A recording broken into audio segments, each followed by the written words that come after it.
In hard times, you can have some of your best memories. I remember you used to do the rowing machine, and it was unbelievable on it. So what you could do fitness-wise, he'd bury me alive with the press-ups, the rowing machine, all the cardio. I used to say, here, get these gloves on and try and get me home back. And he did! Everyone knew that here build a bomb and nothing. Yeah. He didn't knock me out. Yeah. He didn't do too bad, but he had a right tear up, wreck the fucking girl. We don't even have to ask each other. We just know if there's a problem, you will not be looking for me and I will not be looking for Peter. So we'll just be there. I never got downgraded at all. Now, I remember you walking out from Frankland, Peter. Well, yeah, The day you got out. We said goodbye, didn't we? Goodbye, there? mate. And you I got walked past escorted the out with an window. Alsatian dog with my book. There's a true saying in life, isn't there?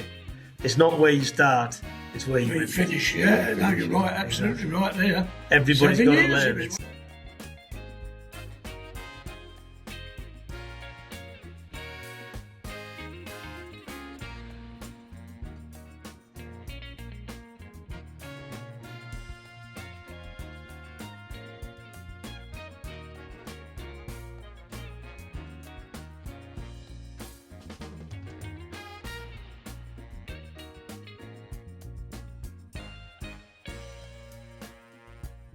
Hello everybody, here we are at the palatial Cambridge Country Club and Golf Course and Spa, of course, where we do my interviews. We've got the two legends here with me, Peter Fury, renowned world-class boxing trainer, and we've got Kenny Collins, renowned burglar for the Hatton Garden, as well as entrepreneur in his own right. And the reason I've got two people here today who I'd like to interview, very dear friends to me, mean a lot to me, and I think my interview with those will be of interest to a lot of people. So, welcome, Kenny. Peter, welcome. For anybody who wants to purchase my book, Fitted Up and Fighting Back, you can get that on the bios or go to Kevin Lane Books. There's only 300 of these available a year, the hard copy, so they're in demand, and they actually sell for more on eBay than they do what I sell them for. So that's a good point. And here is my prestigious homebrew. This is a cocktail one, and we're going to try a little bit of that. Not a lot today, like I did with Mr. Gunn. That was more like two lads out on the booze. So I'm not going to be doing that. It's not very professional. Is that enough, Peter? Clearly. Yeah. You'll be very surprised with that. And then you might notice that it's got a very fancy decanter from Ryan, my friend, who's very decent for that film here. That doesn't come with the bottle of hooch, by the way. So, folks, let's kickstart it all off. You both love boxing. Yeah. You love boxing from an early age. Well, obviously, he was boxing. He's a boxer. Yeah, well, Peter's fought from a very young age. He's under cobbles, haven't you, Peter? A little bit over the past A little years. bit. Thrown a few punches. I've been punched by him. Never been hit so hard by anybody in my life by Peter. And I've said this many a times. Do you remember the gloves, Peter? You split them. I was sparring with him. We had these new gloves, everlasting. About no time at all, he split them on me, and I was on the receiving end of that. So that's what I mean by it's the hardest man I've ever been hit by. It was probably fear having to spar with you. That's how you. He taught me a few things. Like, so I've never looked so good in my life when I was under Peter's schooling. I went down to Whitemore afterwards, and people said, "My God, Kevin, you look like a professional." That's down to Peter. He got me moving right, throwing my shots right, taught me a hell of a lot in 14 months. So me and Peter met in Frankland many years ago when Peter was serving a sentence. And just so you know... That's Frankland holiday resorts, by the way. And I bumped into Peter, and we've never looked back since. It was a holiday camp of sorts, with good company. Yeah, well, listen, in hard times, you can have some of your best memories. You can have some good times, can't you? We had vinegar Yeah, lane. I agree with that. And we used to love that, Peter, didn't we? Yeah. Peter was a good chef, and he used to make us a nice Sunday roast. Where did you get that recipe from, Pete? I got it from... The Iranian, wasn't it? No, the old... what was his name? Rose. Palestinian fella who was in there doing a 25, wasn't he? Was it Rose we used to call him? No, Razmi Awad. Razmi Awad, that's That's it. it. Yeah. He was in with us. Yes, He right. was the one who done that, lad. That's right. I remember that. Lovely fella, wasn't he? Lovely fella, yeah, cracker. Lovely fella Lovely he old was. boy he was. And Saying the lovely old boy, he'd probably be my age now. yeah, I mean, he's serving a big one then. So we used to eat together, me and Peter. Peter taught me how to manage my foods. Calories, carbs, protein and fat, Peter. Do you remember that? Oh. And we used to add it up in the end of the day to make sure I was getting everything that I needed. But you were super fit, Kevin, wasn't you? You got me fitter. I remember you used to do the rowing machine, and it was unbelievable on it. So what he could do fitness-wise, he'd bury me alive with the press-ups, the rowing machine, all the cardio. I used to say, here, get these gloves on and try and get me home back.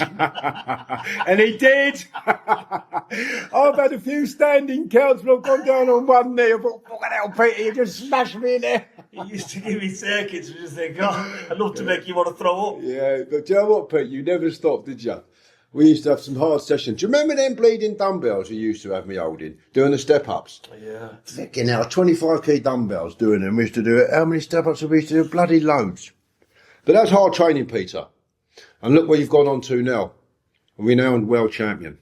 It's unbelievable. You were destined for that. I think fighting and boxing has always been in the blood. It's always been there. Even when we was in prison, we'd find a way, wouldn't we? Yeah, we did find a way with the gloves on. We used to go down there, gym, Pete, and Pete used to come down and watch us spar. But I was Mr. Nice Guy, because I used to have to fight with the gloves on. He used to chin people without them. Yeah. He was fighting all the time, wasn't you, Kevin, in there? Oh, when he got his bird, when he said like 20, I never believed in a million years he'd get out in 20. You know, I thought, because in the beginning he was knocking out screws as well as cons, wasn't he? You know what I mean? You couldn't be controlled. Well, I never knew. I never knew there was we was double A's. They made him triple A. I never even knew there was a triple A in the prison. They sent him up with the IRA, didn't they? Yeah. Mad. But you're right, I was hitting a lot of staff and cons, but there's always the arseholes.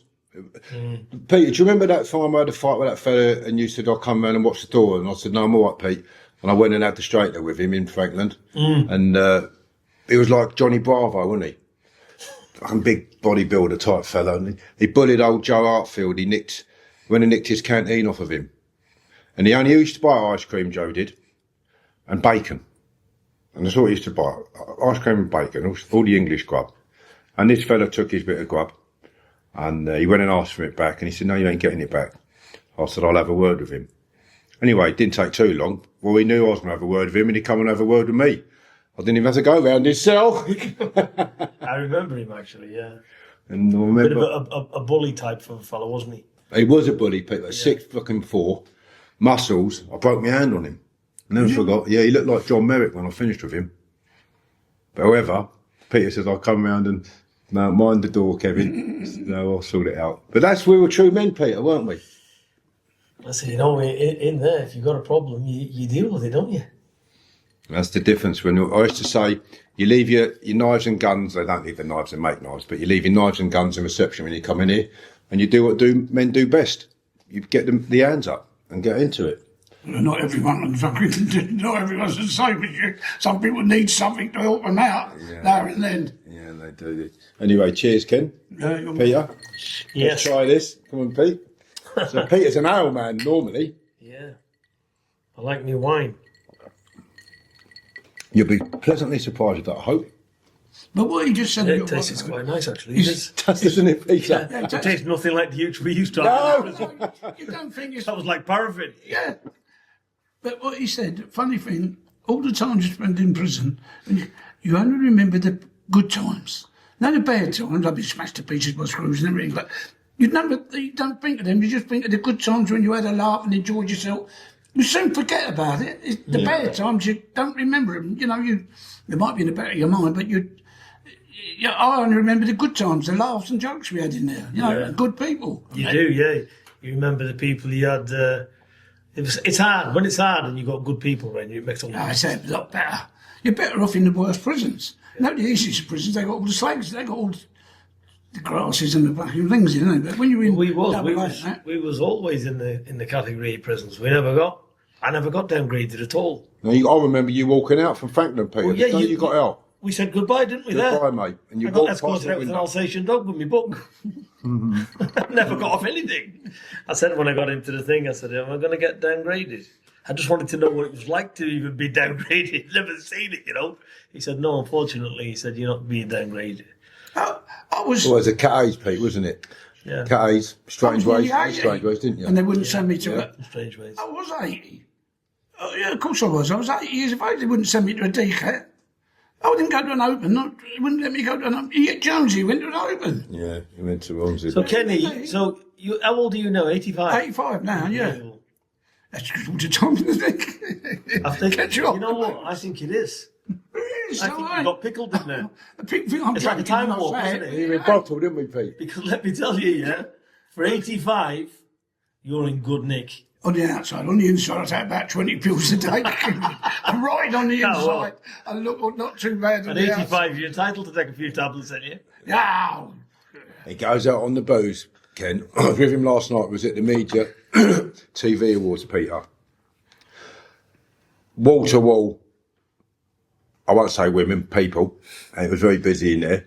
He was going, "I've never seen so many beautiful birds in my life," he says, in one place, 85. It was a film there was all film people there, so all the birds was there looking to get in the films, I suppose, but they was dressed up like, weren't they? Like, I thought, Some of them weren't dressed much at all, I've got to tell you that. Like, He didn't dress up like that for a wedding, or was it? They was, and when they good looking bird, they was. I looked over, Pete, and I've seen some young lady go up to him. She could only have been 38, 40. Throw the lips on him. He's gone, "I'm no use to you, love." I was laughing. I've gone over. "Are you all right, Pete? Are you all right, Ken?" Yeah, I'm all right. I'm all right. He says, "Look, chatting to this bird from Leeds. We was Leeds now, and there's no bloody flies on him." Are you still attracting all the lovely ladies? I've got a girlfriend who I'm really, really happy with, and I am absolutely. She's as calm as they come. Kind as she come, isn't she? Yeah, she's a lovely girl. There we go. And I took your advice on that, Peter. Get one and stay with one. And I've been with this one for a year, and I'm really happy. Lovely. Do you know what she does for a living? She looks after old people. Oh, I'll be all right then. She looks after old people and loves her job. I've had the best day, she says. Funny little thing. So yeah, women. I'm lucky enough to be in the manner where I do attract a bit of attention from the women, but over the age now where we understand it more and respect it more, Peter. If you're happy, aren't you?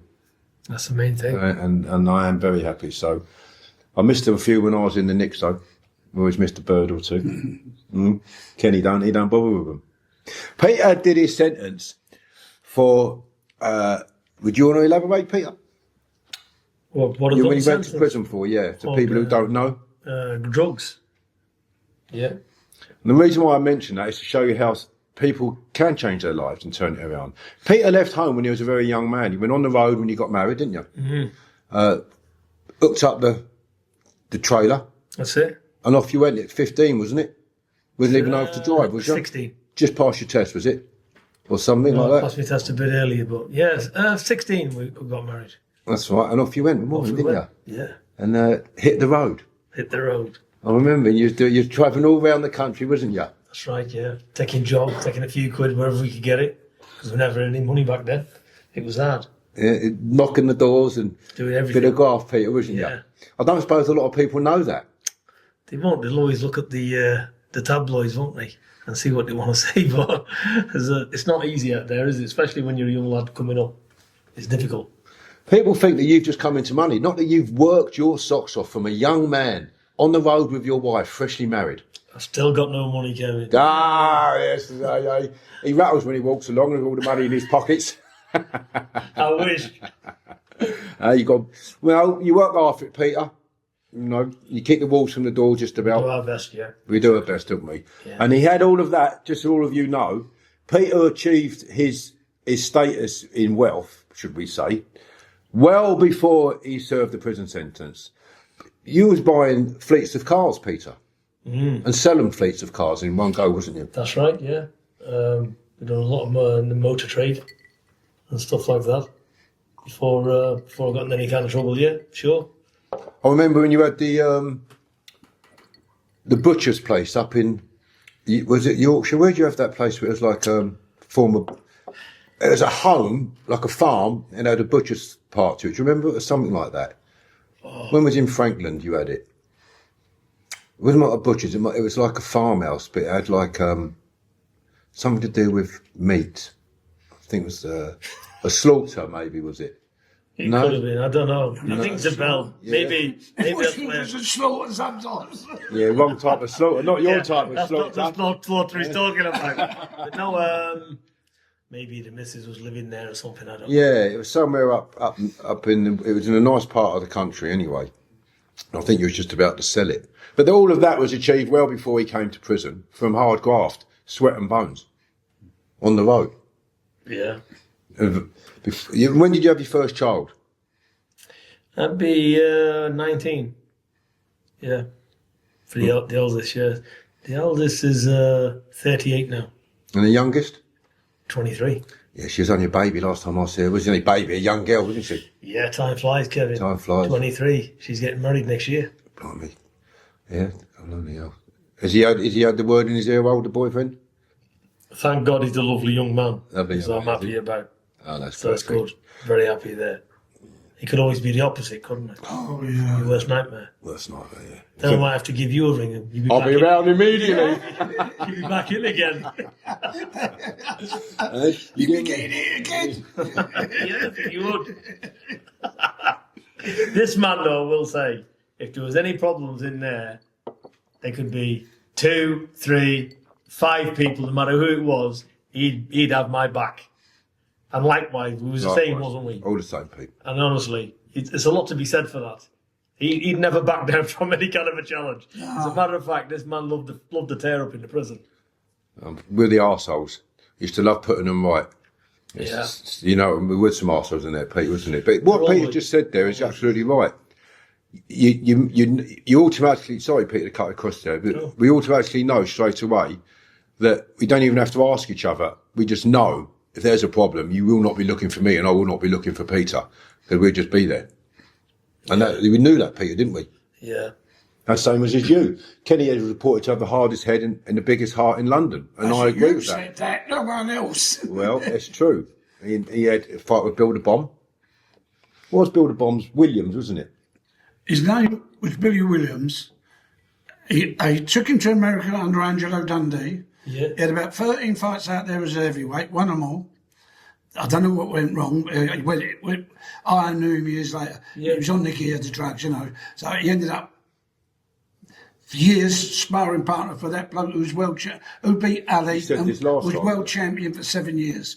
Who beat Ali and he was sparring partner for him. You know who took the title off of Ali and held it for 7 years? Who would that be now? Joe Frazier, would it? Who? Joe Frazier, no? No. Took the title off He held it for 7 years. Larry Holmes, that was it, Larry Holmes. He ended up his sparring partner, but Larry Holmes. He must have been good. He must have been good. Well, I backed him, hardest fight I ever had, but I bet on him.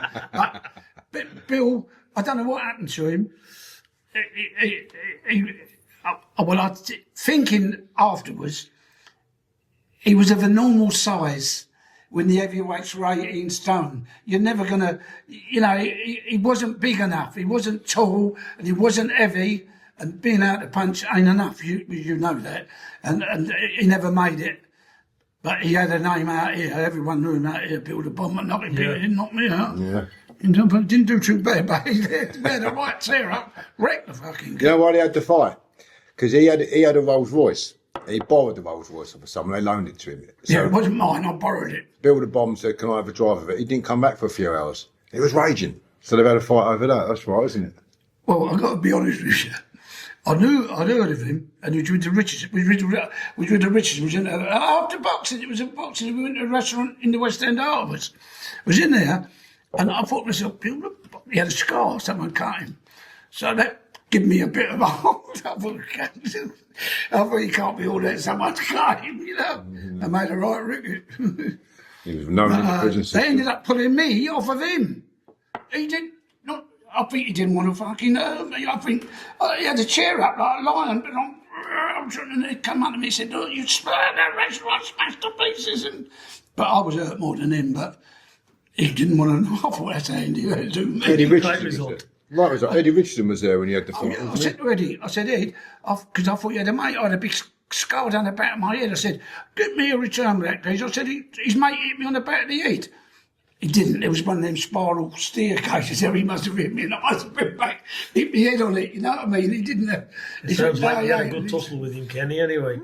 Oh, well, I said again, I bumped into him in the neck. Next time I see him, I'm washing in the sink. You know, going to court in the morning. I looked at him. And you know, you see a boxer's buffle. How did I pick on him? You know, the eyes. You can see he's been a fucking professional fighter. You know, I thought, how did I? Because everyone used to say Bill was like a bully. He didn't call my uncles the trouble, not him. He didn't. He wasn't trying to bully me or nothing. It was me that hit him first, so he ain't got no blame there. And I looked at him. I thought, how did I pick on him? You can see he's, you know, a bit tasty. You can tell, can't you? I look at him. I thought, fuck me. He didn't mess around in prison either. I mean, I know of a few things with Bill the Bomb, and he went to town, scared of him, and he put it on people, and he would have a row of them. He was a formidable character. Well, I know someone, another tasting person, supposed to be tasting. Well, he was tasting. The screws went up to him and said, "Don't tell Bill the Bomb not to do this." And they used to go out and say, "Bill, like, you can do what you like there, but don't." Bill used to walk by, you know the huts with screws or anything, but he stand outside smoke. He wouldn't do nothing they tell him. And when he had visits, he wouldn't let them search him, you know what I mean? And they wouldn't search him. They were scared because he could knock 2 or 3 out, you know. And he used to bring all the gear in and everything, Bill. Talking of boxing, Peter was trained by Brendan Ingle. Was you? Oh, when he was a young kid, we used to go to the gym. I never knew that. They're a great trainer, wasn't he? I've got to say, Brendan, he got like trained boxers. He couldn't hit none of his boxers. He was an exceptional man of his time. He was ahead of his time, I think. Oh, every boxer he produced, and I used to hate that. You know the one who's on telly now, who was like heavyweight champion or cruiserweight champion for years. Nelson, is it? Who's the one? I never liked him box. I never liked watching him box. Johnny Nelson. Johnny Nelson, is it Johnny Nelson? He's on telly a lot, you know. He's a nice fellow, though. I was a nice person. No, I didn't reckon him to go and watch him fight. When I said he wasn't exciting. You're thinking of when he fought for the world title with Carlos. He held it for 7 years. He held the title. He cruiserweight. He turned the corner. But he lost a load of fights before that, Peter, didn't he? For years. He gives the game up and come back at it. When he come back, he turned into. I've done a podcast with Johnny. I know Johnny very well, and he was saying to me, it's funny actually, and he was saying we actually done a podcast, and he said I never really Brendan. This is how clever old Brendan was. So he had him in the gym having him fights, and he'd win, he'd lose, he'd win, he'd lose, and. So after this De Leon fight, because it was that bad, I think they're throwing eggs in the ring. They never hit each other. Johnny froze, I think. Yeah, it was his first world title fight, and he just mentally couldn't cope with it. So it went on points, and he lost, and that was a disaster. Anyway, so old Brendan sent him abroad, sparring. Sent him all over. I think he had a few fights abroad, I'm not sure, but I think he did. And he was sparring, he did say, in Germany. And he said he come out of this place, and he said sparring him. And I'm thinking to myself, and Brendan used to tell him, don't give it your all. He said, because you won't get sparring again. He said, just do what you need to do. So he said, I see the openings of thinking, he can't be fighting for a world title, And he says, I come out of there. He said, and this beautiful woman, he said, in this sports car come driving by, and she's waving, and he says, I'm looking around and there's nobody there. He said, so thinking, is she waving at me? Yeah. He said, the next thing, the guy I've been sparring with comes out. He said, it's his girlfriend. And he said, next thing, he said, the rain started coming down. And I thought, if he can do this, and look at what he's got. Lovely woman, lovely car, and really, what is it? He said, then I went to the phone box and I rang Brendan and I went, Brendan, I'm ready to come home. Get me a fight. Did he? And he said, and never looked back. And to be fair, you got to say Johnny, when he was boxing, when he did turn the corner, was formidable. He was He unbeaten. beat everybody Yeah. outside. Oh, He you did, couldn't. yeah. It's a ringle fight, not exciting, you know. Yeah. But they couldn't. He win them all 1 point, didn't he? He was a. He was. But you know what? He's a big lad, isn't what he? it tells you is how boxing can be 75-80% mental. Yeah. Just look, something's got to click. I get it with boxers, especially when they're young and they're coming through, and you see it, and you can't talk to a fighter in 5 minutes and tell him something, and the penny's going to drop. Some can get it quicker than others, Yeah. but it takes time. But when the penny drops and they get that mental thing there on what to do and the confidence to go with it, they're different. They change like that. Maturity. Yeah. We went to see him on a do, and he told us the story. Exactly what you told us. He said, I was going around, I was sparring, and I thought, so I'm sparring with all the top fighters, and they ain't hurting me, they ain't. And he come back, he's more like, had the game for about 3 years. That's he right. come back, confidence, what you said. All of a sudden, he wins the title, keeps it for 7. No one could touch him.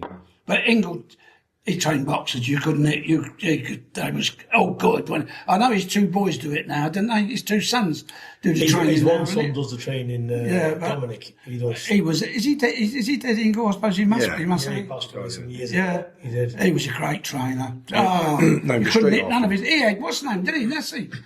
Oh, You know what it is with him as well? He treated the young kid who was a nobody.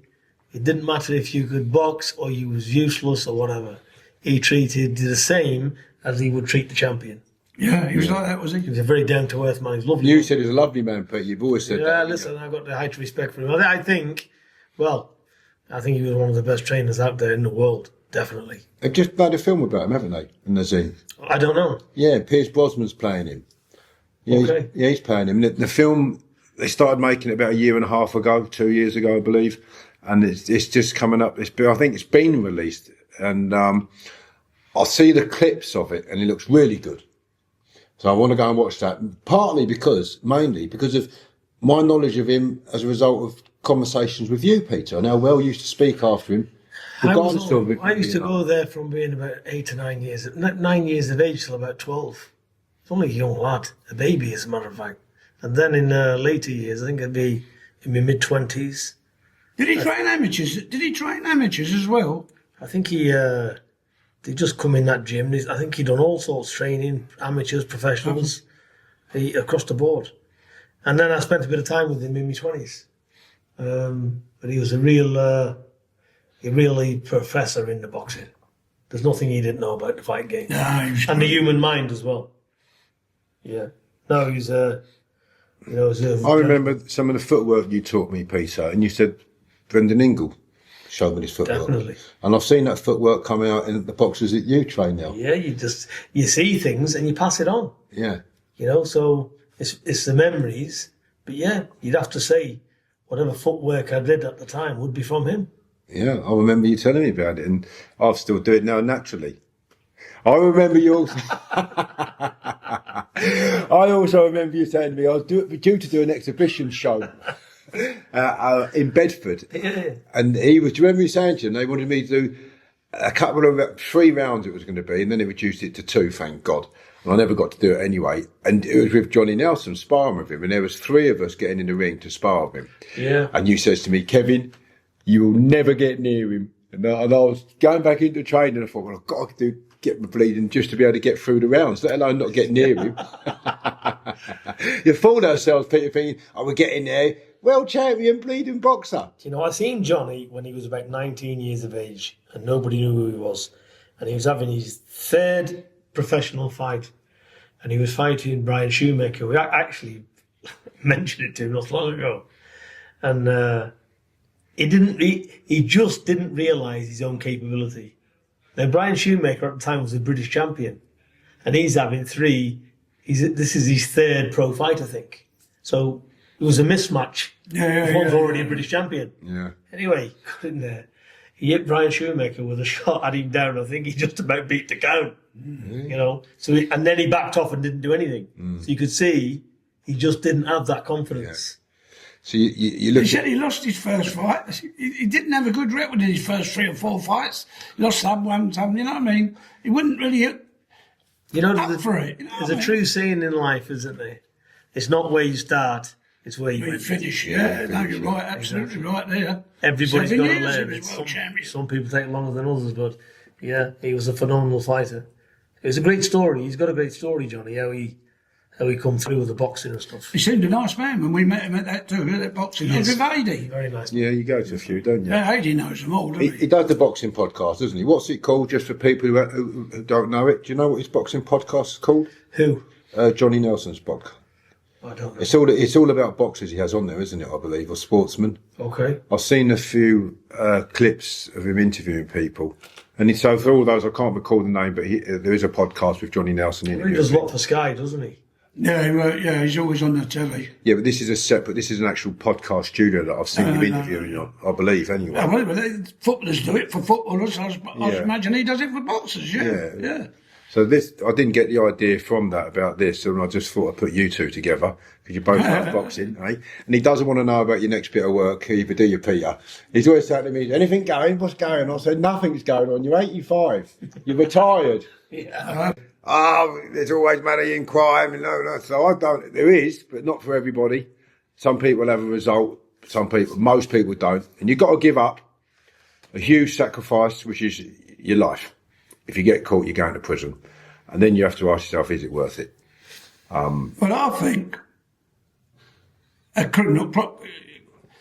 You're the sort of person who should never have got married. You're not a family person. You think more of your mates and things like that than you do of your own...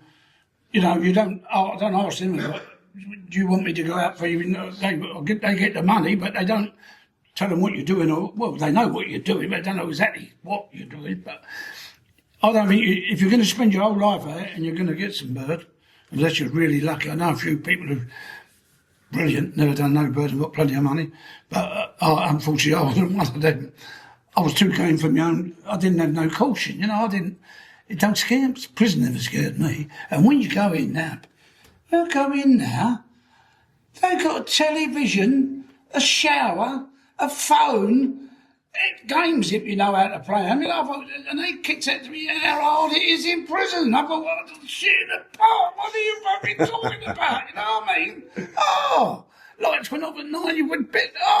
Terrible years ago. And they used to kill you. And the screws used to kill you. No bollocks about that. And they didn't have. It wasn't a crime scene. When the geezer died in that cell next door to you, he went out, someone went in, and he wasn't left there for 2 weeks with all the... You went straight into that cell. So you were in that cell, and then someone hung himself. I was in a cell. He didn't hang himself, they hung him. It was bad. Today, it's a cakewalk. I'm not being funny. It's a cakewalk. It's just absolute... It put no one off. When me and Peter was away together, there was still a lot of... It's the last knockings of the old school, like Kenny, of that era going home, and the new generation coming in. Again, I've got to say, I'm talking about the 50s and the 60s, right? So I'm going back a long time. Nearly all the screws in them days had fought in the war. Yeah. They're all ex-soldiers. Rough fellas, yeah. Fought in the war. They've seen some terrible fucking things. Good hiding. The flat cap. It was different type of... But you know what he told me about? Because you know them flat caps, they wear down like that? Because... I was away with a geezer called Emmett Dunn, who was a famous, real big star in them days. Yeah. And he told me he was the youngest RSM in the World War, Second World War. But you know why they wear the hats down there? The guards, it comes from the guards. When they do that, they have to stand up straight. Guardsmen always walk right that way. You can always tell a guardsman he's still like it years later, isn't he? But because you have to keep your head up to see out the hat. You know them hats that come down like that. Seen them. You see all the Germans in them with the films nowadays. But that's what he told me. It was to make you stand upright in the guards years ago. You do learn a lot off of Kenny without realising it. He's got a whole world of information up in that head of his. When I went to the scrubs, in them days, just showed you how it's changed. A 4 or 5 year sentence was classed as a long-term sentence. I got sent to D-Wing. D-Wing was the lifers. I shouldn't have been in the Scrubs. The Scrubs was for first-timers. But I was in there as a YP and fighting. They slung me to the men's wing, you know what I mean? Yeah. I went in the men's wing. There was 130 lifers in the wing I went into. 130. All been sentenced to death. And had it reprieved, you know. Because what happened, somewhere around about 55 to 60, they stopped hanging people. They stopped it. It was a trial. They stopped hanging people for 5 years, roughly. And then they started again about, say, 61, and then Ratty and 2 kids up north from Manchester, I think, up there. That was it, and then they stopped hanging completely. But in them days, they used to, when it says prison chains, that's prison chains. I said, you used to get the cat, the birch. I got 28 days bread and water down the joke, but that takes 2 months to do. You're free on and free off, you know what I mean? And they used to hang you. I said, is it changed? You got all lifers in there doing 30, 40 years and they've all been topped. They wouldn't be there. The prison wouldn't be overcrowded. Half of them are in for murder, aren't they? Prison has changed. It has become a lot easier. It's changed. Everything's changed in life, isn't it? And then what they've done, they've wrapped the sentences up. I don't think you need to do 40 years to realise you don't want to come back. I was talking to some prison guards there when I was in Strangeways. I spent almost 2 years in there. And the exercise yard, and they got a big tower. Must be 200 foot in the air. You can see it anyway. It's like a big iconic I've seen that. brick thing. Yeah. Anyway, and he said to me, at the turn of the century, 1890s or something, he said they used to get sentenced in Manchester. He said they'd bring them back, take them up and throw them off. Fucking never. Yeah. Yeah. No, I don't doubt it. They'd throw them off the tower and they'd land on the hard cobbles, splattered. Obviously. Oh, you're not recovering from that, Kevin. I know. Unless you've got a set of wings, but yeah. Bloody hell. I've been in the cell. Look at history. They sent kids of 8 and 9, 10 to Australia, you know, for stealing a loaf of bread or something ridiculous. I remember one judge, I was in front of one judge once, and he said, this is about the only time I've heard him say anything truthful. He said, in my years of being a judge, I've never had anyone come in front of me who had to go out thieving to get, you know, had to go and thieving to get food. Or something. I've never had that, which is right. They're not them days what they was like years ago. And when I first, there was a prison, old people like me and older, younger, there was PD, there was a prison sentence called preventive detention. And that was nicking a bottle of milk, licking an apple off a stool. You've done a lot of bird before. They give you preventive detention. You only got 2 months in a year remission, and they give you like 7s and 10s. All the old boys in the nick, they used to give them a kettle in them days. I thought, oh, they're lucky. You got PD because you was considered, you couldn't help it. You know what I mean? They've tried all their best, and they give you PD. They got worse, but for nothing. For absolutely nothing. Being tramps, more or less, you know what I mean? Yeah. So, has it changed? I'd have rather done a bit of bird years ago in opposed to the new regimes, because of one, the people you're doing time with, the length of sentence obviously is far greater than it would be. Ridiculous. A lifer used to get 12 years. Oh yeah, nearly all them lifers I told you about, they're 130 lifers. They was all domestic. They wasn't in there for robbing anyone or they'd either killed their old woman or killed the geezer with their old woman. You know, they was not really criminals really, and they done 13 years was what they done. That's what a lifer done in them days. 13 years, and then you all got out 13 years. Yeah, but they wasn't. I've got friends there. You know what I mean? They're just getting out now and they've done 30. Oh, It's crazy, isn't it? How many boxers go to prison? Lots of boxers. You had Terry Marsh. I had Terry Down. Terry Downs never done no book. No, Terry black fella. He was European champion. Right, nice fella. Terry was. Dunstan. Terry Dunstan. Yeah, Terry. He could move, Peter. Agile on his feet. I used to train with him in Long Lartin. very agile and a lovely bloke. He's a good fighter as well. Good fighter, Terry, yeah. Terry Dunstan, bloody hell. Couldn't get his name there. And I think the world of Terry. What weight was he? He was cruiser, wasn't he? Cruiser, yeah. Was Yeah. he big lump? Big lump, tall. I remember the name. I can't place him.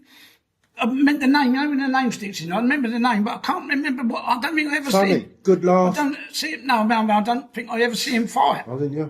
I might have done, but I've forgotten because he was maybe not famous name when he fought. You know, he might have fought early days. I see him. He was very nimble on his toes, Where was as he I would from? call him. He was from London. I was a Londoner. Londoner. And There's a few in there now. I can't. The name slips me by, but there's one guy in there. He's done a lot of years, and yeah, he's still in there. I think he's from Leicester or Nottingham. you're on about Ron Slaney. Yes, Yeah, he done rates of him, and he had a good, prosperous career, he did. he was also, I believe, was a good boxer. When I was in Borstal, I was with a geezer. He fought under the name of Still from Manchester. He was a middleweight champion. Okay. But his name was Monaghan. His real name was Monaghan. He was in with me because they had boxing in our Borstal. I never boxed, but all my mates who was, they could all box, all been good. They got me to go. That's where I only done. About the only time I got in the ring, got smashed to pieces.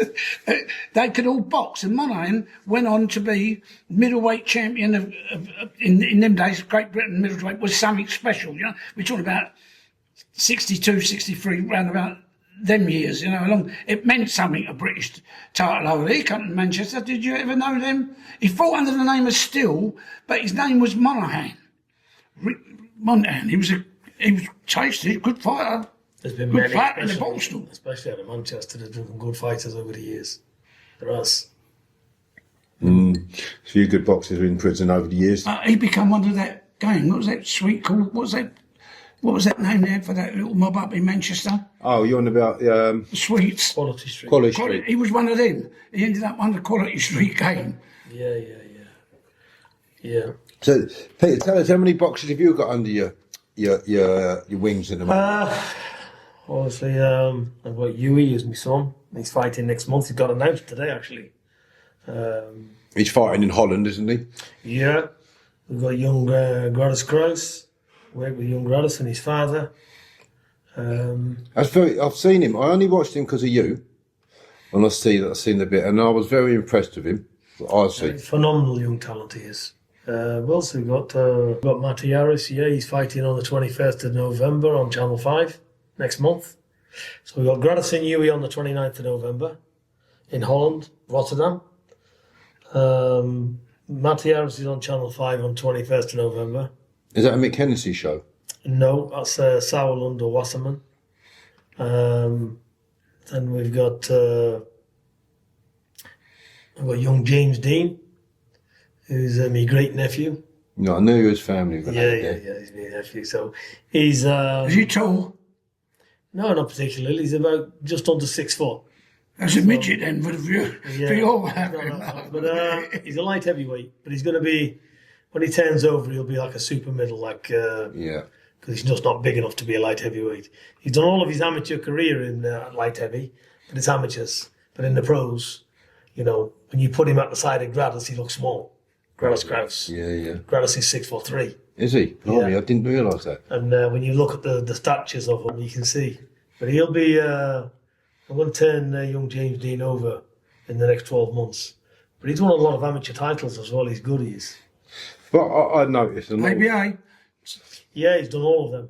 You know, our fight today started to win an ABA. He's a world. They fight the world title. I've seen him he's had some great amateur fights. He's had some tough ones as well. And he's done very well. I think he's at about 45, 47. That's brilliant. So what they have nowadays, before they win a title, you can become a champion of an area for having buys and so on and so forth without having to fight hardly anybody. Yeah. In the days where we're going back, you would have to have sometimes fight twice a day in the The championship. amateurs used to fight I think they've stopped twice that and now, 3 haven't times they? a day. The ABAs years ago. I think they've stopped that now. Oh no, of course they have. They come in with a cut eye from the fight before. You know what I mean? So I think we've got about, I don't think there's seven or eight in the gym that train with us every day. And Huey's fighting another English lad in Holland, isn't he? Yeah, he's fighting Michael Webster, I think, from the northeast. and in Holland. Yeah, both of them are from England, aren't they? And what the fight is? What, a stepping stone to what? Just to warm him up again? Because when did he last fight? I think I can't remember his last fight. It's been a while ago because he broke his hand. Yeah. Then he had a knee operation, so he sorted the cartilage out. So yeah, he's back fit and he's ready to go again. So, and this is a stepping stone to. He's going to have how many more fights would you say before he gets to a title shot? Yeah, he's just got to get his opportunity. So it's just getting him out there, keeping him busy. But even after this fight, he'll fight anybody, won't he? Hey, yeah, and I've noticed that. If they break their hand, like, does it affect them punching in future? Does it stop them from punching as hard? Or he broke what these called metacarpals. Yeah. He broke 2 of them across the back there, and but no, it's sealed up. It's perfect. He broke them with gloves on. Yeah, inspiring. Yeah, it shows, doesn't it? He's punching power. Well, funny enough, it's sparring. Most you don't really get broken noses. They get it more in sparring than they get in the actual main No, you wouldn't think fights. so. You got wraps on. You got 18-ounce gloves because I don't spar with any lighter gloves than that. Especially with the heavyweights, they've got to be 18s or 20s. Yeah. And still broke his hand on it. But he hit someone on the head or something. Hit him on top of the head or That's what he done. Yeah. yeah. Bloody hell. A week before a fight. Week before the fight, yeah, you told me. Sad, isn't it? It is what it is. So. And then his knee went and all after, didn't it? He's recovered from that, yeah, and then he had more knee. But he's had problems with his knee before. Like 6-7 years ago, he had an operation on it. So he had to go back, cartilage. Yeah, I had part taken out years ago. So, Yeah. That's it. But he's done a hell of a lot of physio on it to get the muscles right. Yeah. So he's been training it over time. What's he weighing in at now? He's, I think he's around 17 stone or something. Yes, he's a big lump and he's tall. I mean, what's he going at? 6'5"? He's 6'6", isn't he? 6'6", is he? Yeah, I know he's a tall lad, blimey. Bit tall. Yeah. He's a big one. Tall. You get him out fighting pretty quick, Peter, as well, don't you? You don't leave him hanging around. No, I like that. When the fights are there, they work hard and you prepare for them. And it's nice to see. It's nice to see the boxers fighting in the gym. The worst thing you can have is a boxer where he's treading water, where he's training and there's nothing happening. Yeah. Then you can't put him in a training camp because it's not possible. You burn them out. So you just got to take over. And it's a boring affair, really, because one, they need to get paid. Yeah. Secondly, they want to get on with the career. So, Yeah, they're in it for a living. They're not in it. They're in it to get a living, aren't they? but unfortunately, you are where you are, so you just got to be patient and just get on with it and take the rough with the smooth, haven't you? So we were talking earlier about the amount of boxers, professional boxers in this country now. It's only a few thousand. 40 or 50 years ago, there was 40,000 professional boxers in this country. So you was out fighting a lot more, wasn't you? Yeah. And with what's the gentleman's name? I can never pronounce it. Gratis. Gratis, that's it. So I watched a clip and I was talking to you about it where you received a phone call about the fight and you said, yeah, we'll take it. And the fella said, you don't even know we're fighting. He said, it's a fight game. We'll take it. And I love that, Peter, because that's you all over. You all over, mate. And it's what he says earlier, it's the fight game. If you've got confidence in your boxer, we'll take the fight. Well, there's being sensible as well. Obviously, he is a special talent. And we know we know what he's about. I mean, his dad, especially his dad, so he's been with him ever. He trains, his father's his full-time trainer as well. So I know what this kid can do because he's been around us from being a baby himself. Yeah. So I know the talent. So when they're saying, he's only had this amount of fights, he's a phenomenal talent, he is. But this fight now he's fighting for the IBF European title in his 9th fight, all in his first year.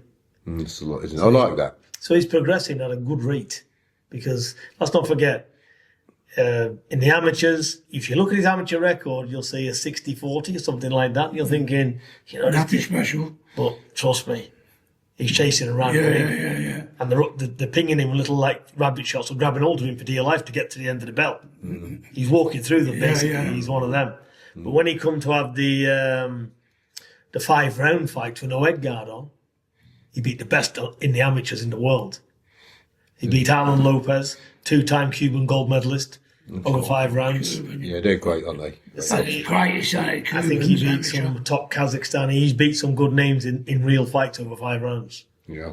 You know, in amateurs, you can blag your way through and get away. And if you're favoured with the coaches as well, they love this tipper-tapper move and run style. Well, that's not Gratis' style anyway. But a lot of people thought when he turned over that, he throws heavy punches and all you got to do with Gratis is move. Yeah? Yeah. But now they can see this kid is a mover. He's not somebody who's flat-footed looking to take your head off. He can move, he can slip, and he can slide. He's loose. You know, so I'm excited about his career. I'm excited for him and his dad. And yeah, he can definitely move. I see him dancing on the way to the ring the other week with the little girl. You know, sometimes you think to yourself, this is just PR, and a lot of fighters do that. Not him. He's got a very special bond with his little girl. He has, and it's all his own idea. He wanted his daughter to be in that ring with him because she's been. So Gratis, his missus, his daughter, they all train together, they live around the corner. They're in the gym day and night. Yeah. So little girl's been there all the time. I thought it's cute. Yeah, it's nice. It's really nice. Good. It is. Who would you rank as your most favourite boxer, the pair of you? Well, it's hard to say that. See, Sugar Ray Robinson, great fighter from years ago, his record is brilliant as a welterweight. Then he stepped up to middleweight champion. He was a great middleweight, but he lost the title 6 times. He regained it 6 times, but as a welterweight, he was untouchable in them days. But when you talk about modern boxing, it's entirely different. Yeah, but I'm not. I mean, of all-time boxers, who would you say is your favourite? Well, personally, I've got to count records. And Moneyweather, to me, is the greatest boxer.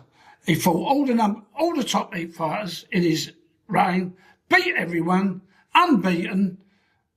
I know people say Muhammad Ali, it might be more exciting and a better lifestyle and all that, but he wasn't a greater boxer than Moneyweather. Is it Moneyweather? What's his name? Mayweather. Is that right? Mayweather. No, I know you got millions. He's got money, isn't he? That's why I got the nickname. That's because he's got billions. But records must count. Joe Calzaghe was unbeaten. I remember a geezer come over here, I think his name was Price. He was massive in America, knocking everyone out. Come over here, odds-on favourite to beat Joe. I remember this was the funniest thing. The geezer said, this black fella, the Price, he said to Joe Calzaghe before the fight, I've never been beat by a white boy. And Joe Calzaghe said, I've never been beat. And the best fight he ever had, the best fight, Calzaghe, that's why I worried about the ends, because he used to knock them all out early on, but he didn't. In the end, he won this. Best fight I've ever seen him, boxing-wise, not exciting. And the kids never heard of him no more. Like that, went back to America, but he won every fucking round. Calzaghe won every round. I never believed it. Who's for you, Peter? I'm more into the old-time fighters. When I look at them and I see the old black and whites and stuff, you know, unbelievable. Like Marciano, there's Ray Robinson, like you said. Yeah. Jack Johnson, Jack Dempsey, all these types. And then they were fighting a ridiculous amount of rounds, weren't they? Yeah, that's just something about them. I like the old time fighters. I admire a lot of doing that, wouldn't they? A lot of later fighters as well. And when you're into boxing, there's too many to pick from, isn't there? There's been some great champions. It's hard. It's impossible to say who you're best, but because different weights, different type of fighters, you know what I mean? It's some great fighters. And every fighter, you can't compare from era to era. No. Everything's different. Yeah. You can't compare heavyweights back in the day to heavyweights today. Because an average heavyweight back in the day would be 13 stone or something. Yeah. And 6 foot. Yeah. You know who used to be one of my favourite? Archie Moore. I loved Archie Moore because he was still boxing while I was alive. Because he boxed at about 50. But Ali beat him. He fought in Ali's area, but Archie Moore was a light heavyweight champion for 10 years. But in them days, he used to, fights in between. No, they only fight about twice a year now, but he used to fight. There couldn't have been no money. He used to fight 5-6 times. But he would have heavyweight fights in between. He was a light heavyweight champion, and he fought heavyweight. But what you're saying, they weren't much different. The heavyweight, they wasn't the 18-stone giants. They was not much bigger than him, but he could punch. He knocked out more fucking fighters than anyone ever did. But the toughness of them back then in the day. But Harry Greb, middleweight. Oh. Used to fight heavyweights. So when you say the toughness of them, I mean, you've got from the bare knuckle boxing a champion in your family. Oh, old Bartley.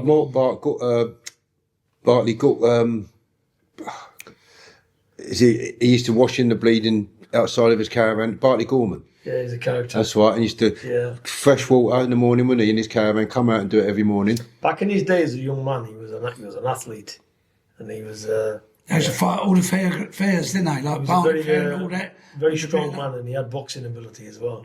So he was dangerous because he was athletic.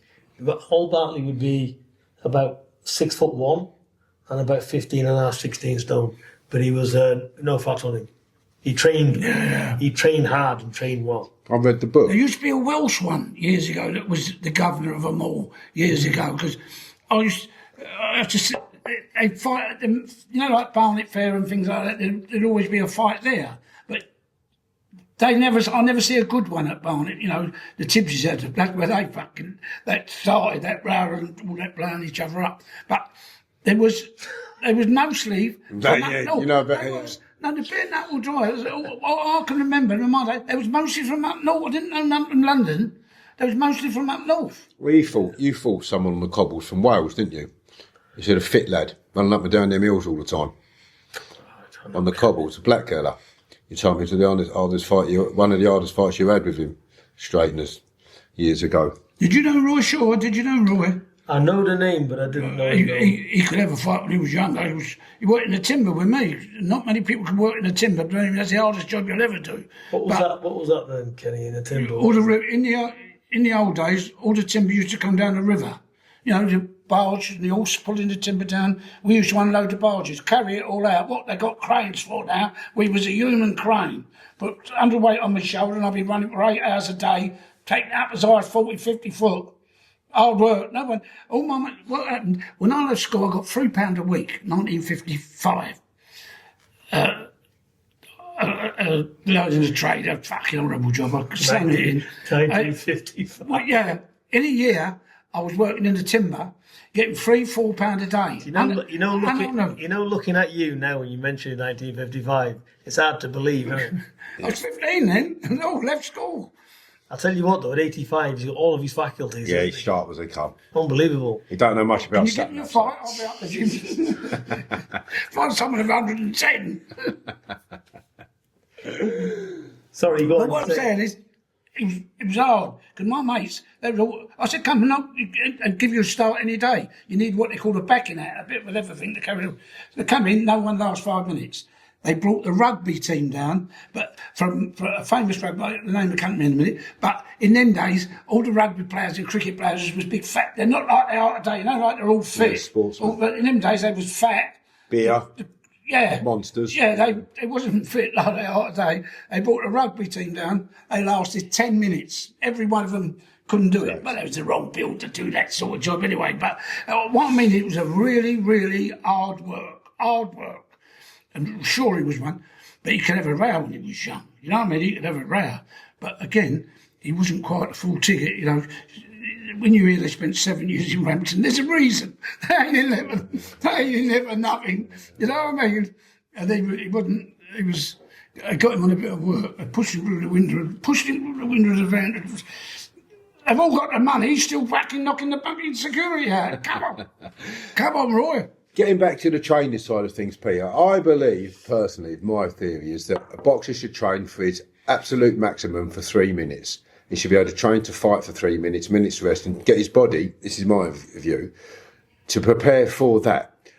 All these long road runs and such, I don't agree. I don't see that as the way forward. I think if you're fighting for 3 minutes, you should train your body to go as hard as it can go for the 12 rounds, if you have to. And cope with that, because you might come up against that. So, do you believe in the long road runs and such, Peter? Well, when you say long, how far? you've got these runners now doing 6 and 10 miles on the road. Yeah, I think if you're lighter, I think is good because runs are recovery, believe it or not. So they're not to get fit. It does build stamina, endurance. So long runs, I don't know, maybe once a week. Okay. Like I don't know about 10 mile. Maybe for the lighter weights, like welterweight, middleweight, they could do that. Not so much for the heavyweights. That's too far. But Yeah. Okay. I tell the heavyweights now to just do like 6 miles once a week because it helps with the. It's not a workout as such. I just tell them to plod along, do a bit of shadow boxing, put some earphones on, and just do a steady jog. And off you go for the job. It's not done for fitness. So the train smart, fight easy. What's your view on that? Well, yeah, if you don't know how to train and you don't know how to prepare yourself properly, then you'll counteract everything you're doing. You know, like you wouldn't do a heavy weight session and then do a sparring session in the afternoon because you can't, one's counteracting the other, so nothing works. Do you know what I mean? So, yeah, listen, you just got to know what you're doing over years. It's years of experience. I can look at fighters before they know.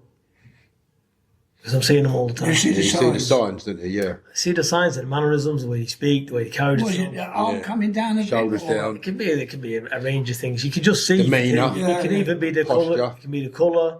It can be the way they're sweating. It can be there's a lot of stuff there that you see. You don't get that type of experience. A runner, they call it time on feet. You got to get the time on your feet when you're doing these marathons. You've done the time in the gym to recognise this in a boxer, to pick up on the signs. People don't really understand that. I think Never heard of it before. I think when you've been around boxing all your life, and you know, in your family, and you just It's in you, isn't it? Well, it's what you know, isn't it? So you know the human body. You know what it's capable of doing. You know what it's like to be in deep water. You know, don't you? So you just Is skipping important? I believe it is. so. Yeah, rhythm on your toes.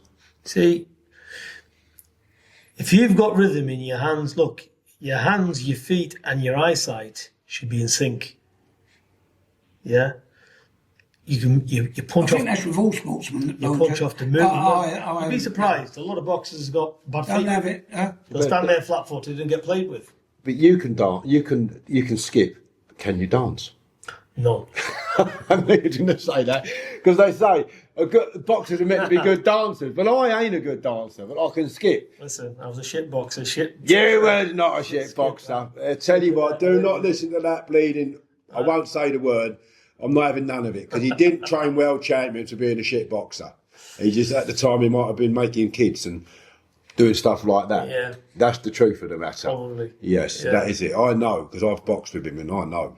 He don't walk around in prisons where no one wants to come near you because you take their head off if you was a shit boxer. Well, we've got into a few skirmishes in the prisons, that's for sure. And there we go, folks. So But luckily we come out the other side. yeah. We got through it though, Peter, didn't we? Yeah, listen, it was it's what it is, isn't it? Can I just tell you something about Peter when he went away? He studied Spanish, accountancy. What else did you do in it, Peter? You got so I know all this, see? Yeah. And this is just It was actually French, you know. I studied French, a bit of is it? French, learnt the saxophone, didn't I? Yeah, you did. I'll tell you, he used his time in there Yeah. to better himself. Not when we was in Frankland. That was full Sutton back there in York. But, You were studying something in Frankland, though, or you had studied. I remember it came out there. You might be doing maths or something. I can't remember. You'd always got your head in something. I don't know. Yeah, I do remember can't. what you'd studied when you was away, the accountancy and stuff.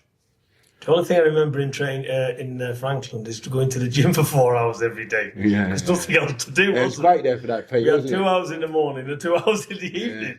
And then when we couldn't get to the gym, we'd be in the courtyard training. The courtyard. I remember that time we went out there and the fella says, I bet you can't do press-ups for an hour. I thought, he don't do press-ups. He does his other type of training. I said, yeah, we'll do it. And I remember this, right? We'd done it for the hour, Peter. 10 there, 10 here, 10 there, 10 here, right? And for me, I did it because I'm doing lots of press-ups. He does his press-ups, but he didn't do religiously press-ups. But the other fella that asked us did. At the end of it, he's turned around and he's gone, the geezer's gone, do you want to carry on and do some more? He goes, do you want to come down to the gym and put the gloves on? That's right. Some people can do exercise. I thought that'd shut you up, innit, eh? No, it's, everybody's pubs, everybody's good at something. Yeah, everyone's good at something. Listen, They all can't train the same. even when I was super fit, yeah, to get down to the 10 press ups would be an hard work for me. Yeah. I remember doing a bench press, and I could only ever do 75 kilos, 80 kilos up and down with this barbell, yeah. And I remember, you'll remember this, I've got two big weightlifters here at the side of me in the prison, yeah? Yeah. I can bounce 250 kilo off the chest. Well, what they're laughing at me with a 75, 80 kilo. And he said to me, he went, you've been in here for God knows how many years, Peter, he says. And I could lift that with me dick, he said. So you need to have some dick, mate, to lift that, wouldn't you? And he said, anyway, one thing led to another. Yeah, cool. I said, listen, if that's the way you feel, well, it is. I said, no problem. I said, I guarantee you this. There ain't no weights on your chin. That's right, yeah. I said, and I think I'm yet to see if you got any power at all when it comes to having a fight. So that was it. It was on, Kevin. Wasn't it? On, bang on. Yeah. Ironed them out. So, yeah, we had some moments. They must have thought, because I was lifting them Jane Fonda weights, as they called them. Yeah. But listen, lifting a weight, what does that mean? Yeah. No, of course not. It's entirely. As I say, even like you say, like some people can do 200 press up. You know, like that nutty one, your mate. Yeah, what's his yeah. name? Do 1,000 press ups. What's his name? Bronson. Yeah, but they're bouncers. Yeah, I know. You wouldn't call them a. You know, Yeah. if you got to do a raw, it's got to be. Yeah. But some they can people do that and can't naturally do another one. very, very powerful, aren't they? In the body. They have, some people got natural core strength and body strength. Yeah, natural. But that don't mean some people can live up that way. Some people can bend down with more weights than others can't do. You know, some in their arms, some in their legs. I think we've all got to be realistic. Look, if a man's got a lovely body, he's a bodybuilder. If a man can lift up this building, he's a weightlifter. Yeah. If a man can fight, he doesn't do any of them, does he? You don't see world never champion touched a weight. fighters, bodybuilders, do you? They haven't got beautiful bodies, have Well, they? I was just They're going not- to they're say not- to you they're not- earlier on, they're not you championship know, when you weightlifters, see are they? people like Bruno and all that, with all you don't often, real world champions ain't got ain't got them big bodybuilders built. They ain't got muscles like that. Do you remember They're him, sort of long. He was from Liverpool. He was a lovely fellow, actually.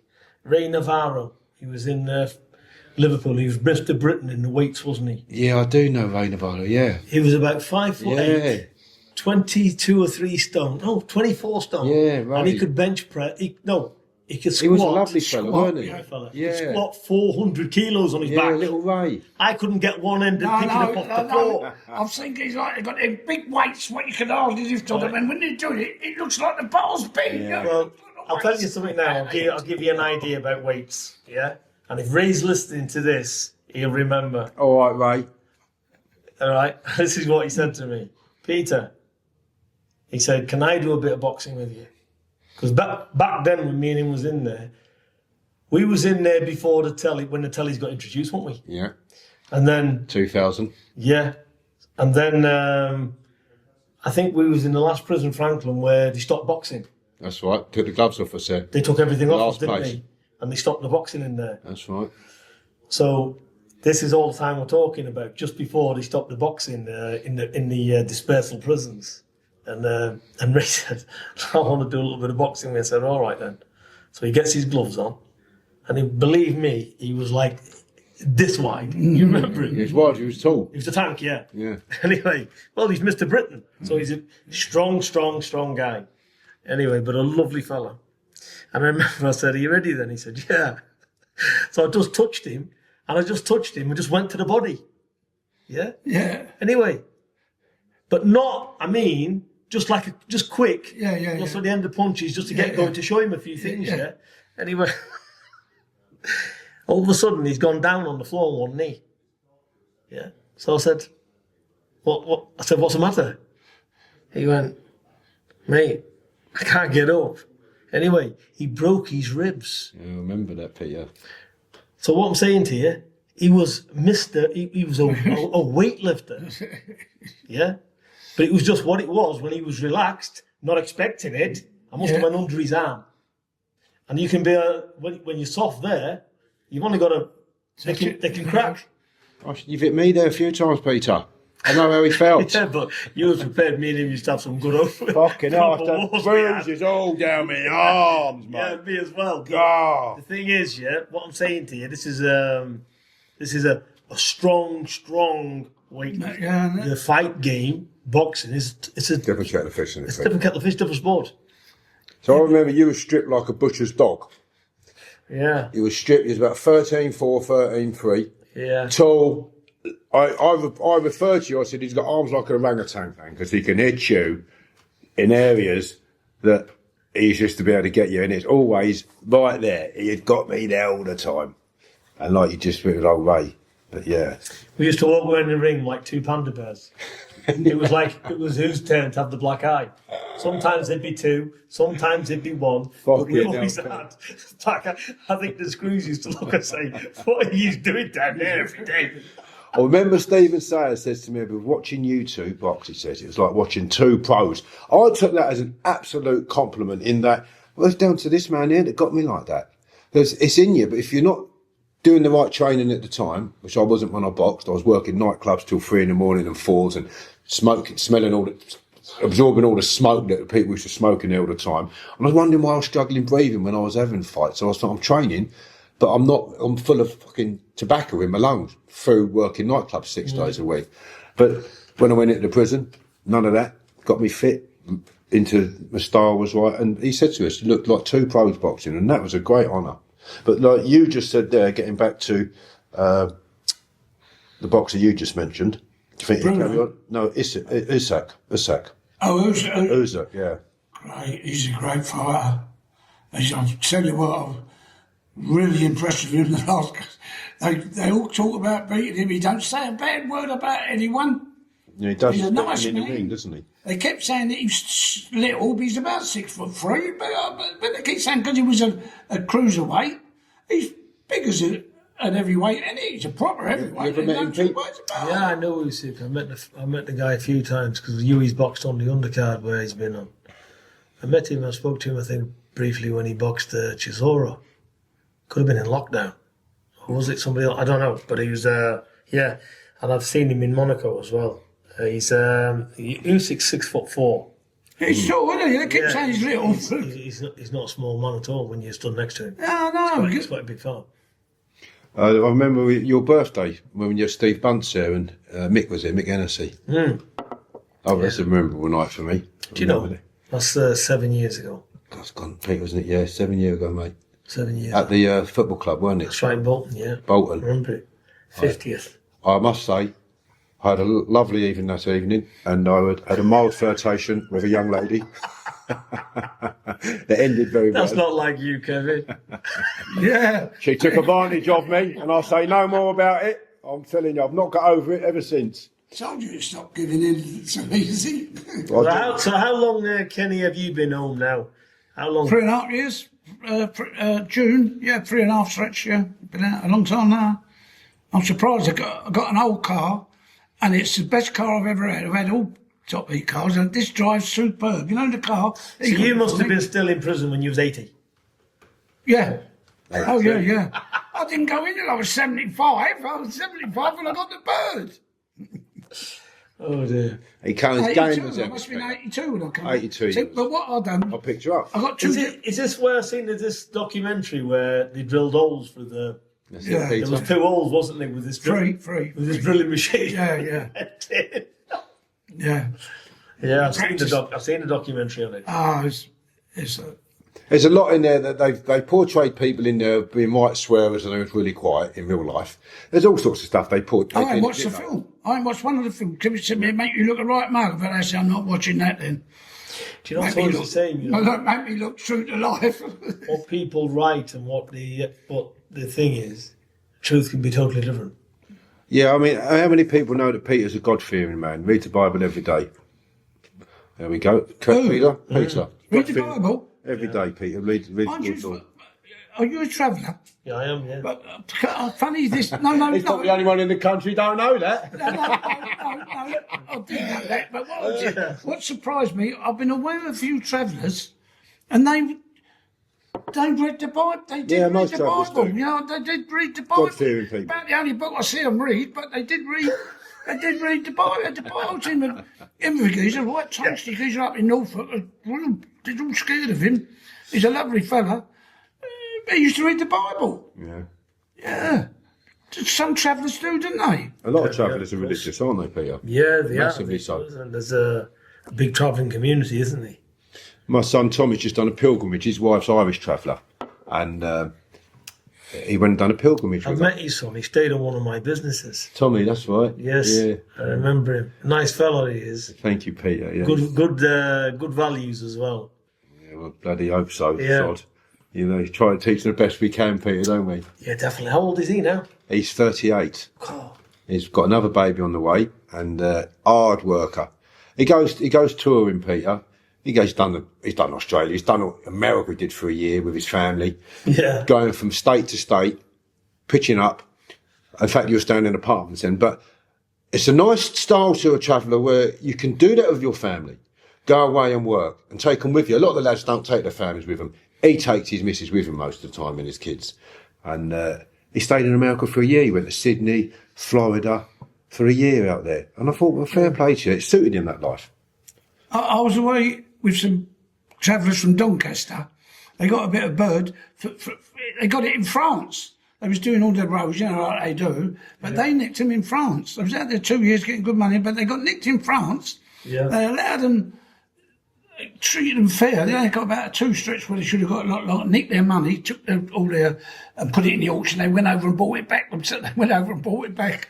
Yeah. The gear, you know what I mean? But they was in France doing what, you know, all the roads and streets and whatever it is they do. But it was all a little firm out of Doncaster, but they got the bird in France. That's and right. got He was back over and do there it in working. England. I know the time you're talking about. Yeah, I know some. I know some of them There's lads nice people. who I had the got Eddie on well with them. I did. Yeah, I yeah. got on well with You them. know them, Peter, yeah. I do know them. Yeah.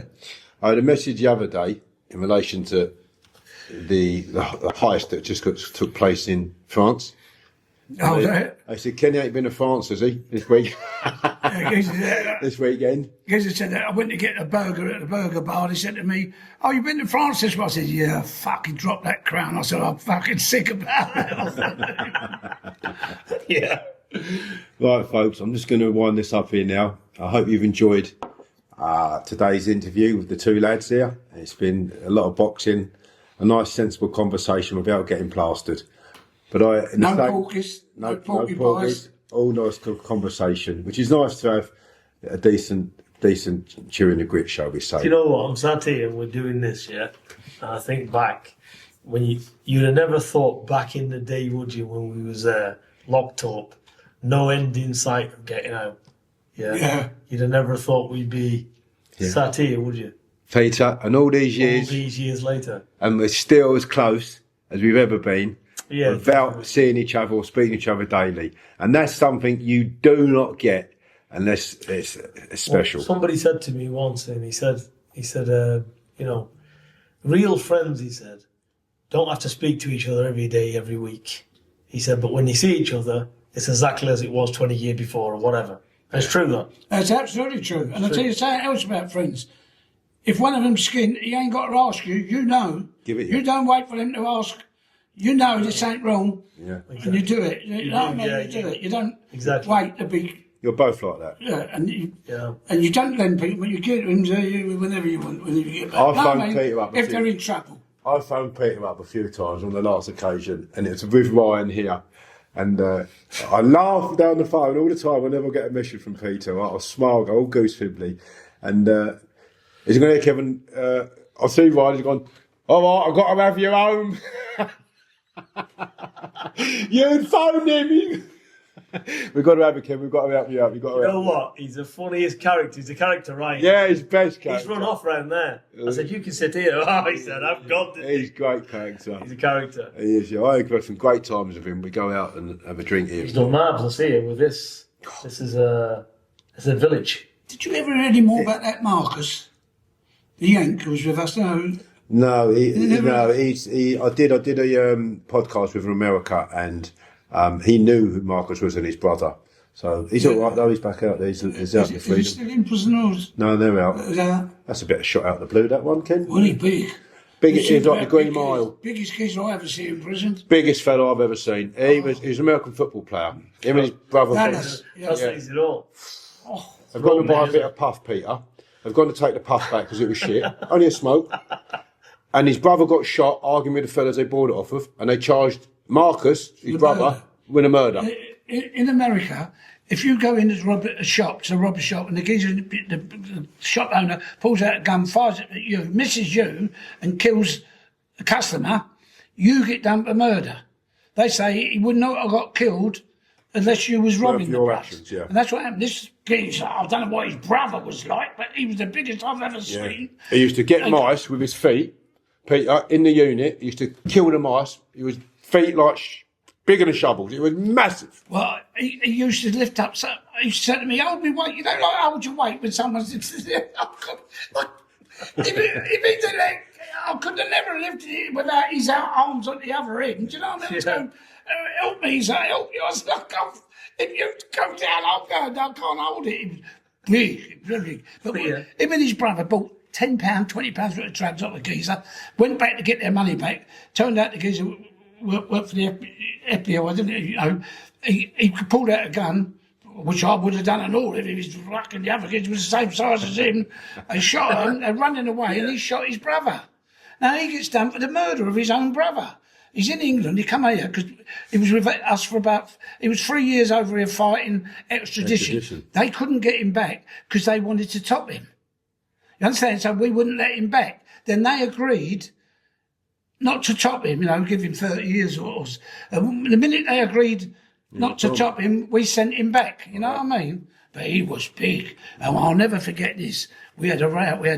They all come in I've been at court that day. Was you at court? I've been at court that I missed it. They come in and done us. You know the mob that come in with all the shields and all. There's only 8 in the unit. About 200 of them come in to do us. So I thought, they said to me, like, you're a bit old then. I was only 50. They went, you want to bang up? I said, no, I'm in it with you. I said, it's a waste of time. I said, I've been in these things before. 50, yeah. You ain't going to win nothing. We're going to be on the losing end. But I'll stand out with you. So in there, I thought, I've got to watch it. I've got to watch. I know, like, they're going to get nicked for chinning them. So I thought, I must chin someone because I've got to be done for chinning them. I never got fucking nowhere near front of punch. But I also looked and I thought, what are they going to do with this big? How are they going to get hold of Marcus? But they come in, they're so trained. I never seen nothing. All I remember is being flung in the Flug in the cell. Flung in the fucking cell. Yeah. Fucking hell. But Marcus, I thought, they like shit, they won't do him, but they did. Yeah, and it's all done with weight. You've got 5 blokes in you. You outweigh the person you're fighting. That's all it's done. It's all done. 5, there's about 20. Yeah, but I mean, that's an example. No, there's a heavy mob. Every mob, I see that Irish kid, the kid. Jimmy Doyle. She was kneeling on his head and she had a skirt on. I thought, fucking hell, what's he? That's all I could see. And I was like that. Jimmy. Yeah. God bless his soul, Jimmy Doyle. He's Great character. All right, folks, we're going to wind this up now. Thank everybody for tuning in. If you can please subscribe to my Fitted Up and Fighting Back channel on YouTube. Please leave your messages. Thank you for your support and your follows. I like all your questions, whether they're good or bad. And for those that want to just be trawlers and abusive, then you're mugging yourself off, really, because the thousands and thousands of positive comments just show you for what you are. So please just say something respectful if you can, and educated, not just for the sake of abusing people. It's a poor sight if you do that. And don't forget the drink. And don't forget the huge. Okay? Thank you very much. And the book, Fitted Up and Fighting Back. But there you go. The book, yeah. Thank you very much. Take care, everybody, and keep smiling.